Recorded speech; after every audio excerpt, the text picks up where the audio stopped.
მოგესალმებით მეგობრებო. როგორც ხედავთ, მე ვიწევ PUBG Mobile-ს. ოღონდ ამჯერად მარტო ვარ.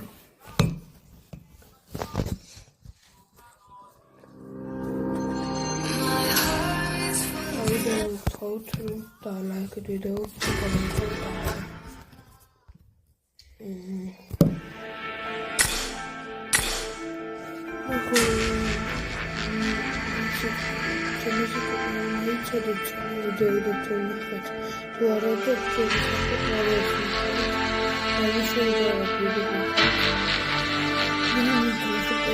Video